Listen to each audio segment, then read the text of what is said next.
Naninindak ka porket naka-uniform kayo? Ha? Trabaho lang kami. Trabaho.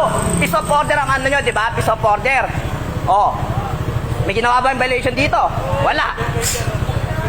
O gusto mo, palit tayo. Palit tayo, dito kayo. O dito kayo, palit nga tayo, dito nga kayo eh. Kayo magkaros ng 24 hours, ano? Para makarating sa EP nyo. O, tara! O, tara! Tara! Magkasubukan talaga tayo ngayon.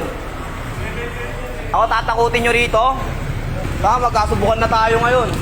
Mainit ngayong pinag-uusapan online ang viral video ng isang car wash boy at dalawang pulis sa Barangka Drive, Mandaluyong City matapos kumalat sa social media ang kanilang tensyonadong komprontasyon noong May 25, 2026.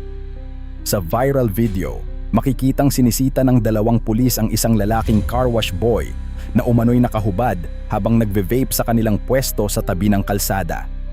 Ayon sa Mandaluyong City Police Station, nagsasagawa lamang umano ng motorcycle patrol operation ang mga tauhan ng Substation 4 nang mapansin nila ang posibleng paglabag sa city ordinances kaugnay ng vaping at proper public attire. Habang kinakausap ng mga pulis ang lalaki, doon na nagsimula ang mainit na palitan ng salita. Sa video, maririnig ang car wash boy na agresibong sumasagot at tila kinukwestiyon ang pagsita ng mga pulis. Narinig din sa video ang ilang maaanghang na salita at maging ang paghamon umano nito sa mga pulis na tanggalin ang kanilang mga uniforme. Ha? Babe. Ano? Ano yung uno ko? Kami, Kahit sa may property lang. sa private property kami. Ayun na rin. Ito. Nasa loob ba kayo? Oo. Ito ba? Loob to. Ayun no. Ayun, may ex yan, oh. Ay, yung ex dyan, bawal yung natin. Hilinyahan na yan, eh. Ano sabi nga? Mga nag-day mga nag-day. Sino mga property na yan? Ha? Ang pangalan mo? Bakit? Wala nga, tawagan nga kasi ano. Ano yun? Bakit? Oh. Violation.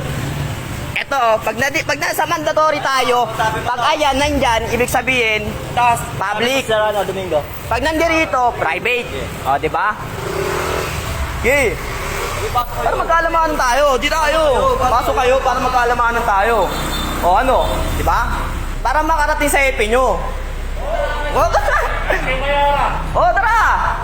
Tara! Magkasubukan talaga tayo ngayon. Kaway ka muna sa vlog ko. Kaway ka muna. Ha? Oo. Hanapin mo ako doon. Kung makikita mo ako. Ay, dyan lang. Okay. Oo. Para magkaalamanan tayo. Pag inakit ka na sa taas. Oh? Oh? Tawag mo muna. Tawag mo muna. Oh, tawag mo muna para magkaalamanan tayo. Ano? Naninindak ka porket naka-uniform kayo? Ha? Trabaho lang kami. Trabaho. Piece of order ang ano nyo, di ba? Piece of order. Oh. May ginawa ba yung violation dito? Wala. Ay, yung violation, pag nandyan, pwede yun. Matitikitan nyo kami. Oh, nandirito nga kami, oh. Oh, gusto mo, palit tayo. Palit tayo, dito kayo. Oh, dito kayo, palit nga tayo, dito nga kayo, eh. Kayo magkaros ng 24 hours, ano? Magkasubukan para maalam nyo kung gaano kahirap dito. Pag ginawag kayo sa taas, magkaalamanan tayo.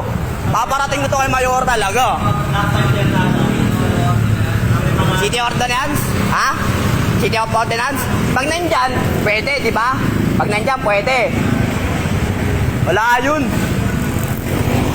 Alam nyo, ang maganda huliin nyo, nasa Senado, hindi kami.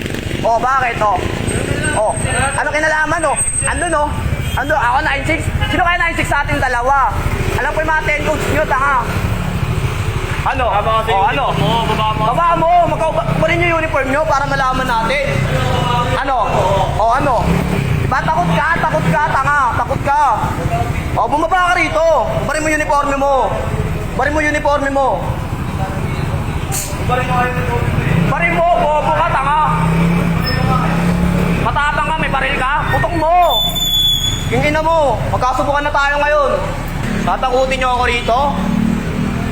Dahil dito, mabilis na nag-viral ang video at umani ng iba't ibang reaksyon mula sa netizens. May mga nagsabing mali umano ang naging asal ng lalaki lalo na't autoridad ang kanyang kaharap. Pero meron ding gustong malaman muna ang buong detalye bago humusga. Ayon sa car wash boy, naniniwala siyang may karapatan siyang magsalita dahil pakiramdam niya ay nasa loob sila ng private property nang mangyari ang komprontasyon. Samantala, ayon sa opisyal na pahayag ng Mandaluyong City Police Station, nagsasagawa lamang umano ng motorcycle patrol operation ang mga pulis nang mapansin nila ang posibleng paglabag sa city ordinances kaugnay ng vaping at proper public attire.